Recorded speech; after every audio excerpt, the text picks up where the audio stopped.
আর মায়ের বইটা দিয়ে গেছে।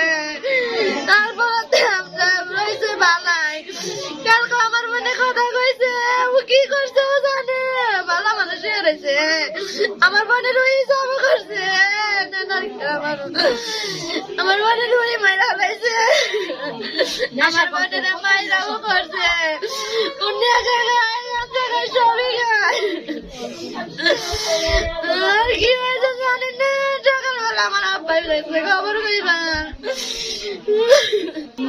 না, কেউ যায় নাই, থাকেও না। 7:30টার দিকে সংবাদ পাই যে এখানে 3টি লাশ আছে। এর মধ্যে আমরা 3টি লাশ উদ্ধার করি, একজন পুরুষ, একজন মহিলা আর একজন শিশু বাচ্চা। পুরুষের নাম হচ্ছে নাজমুল, আর মহিলার নাম হচ্ছে খাদিজা, আর মেয়েটার নাম হচ্ছে নাদিয়া, যার বয়স 4 বছর।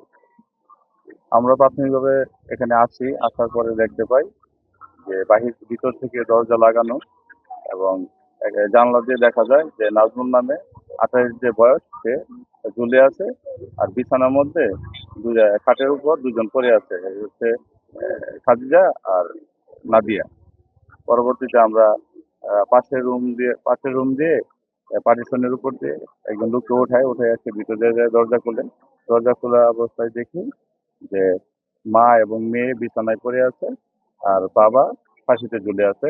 তার হাতে বিভিন্ন জায়গায় কাটা আছে, এগুলো ব্লেডের কাটা।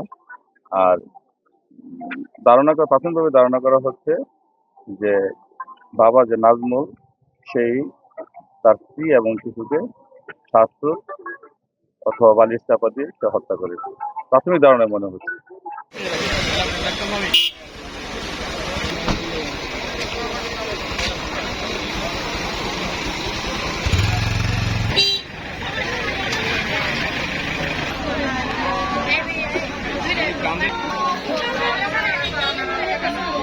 How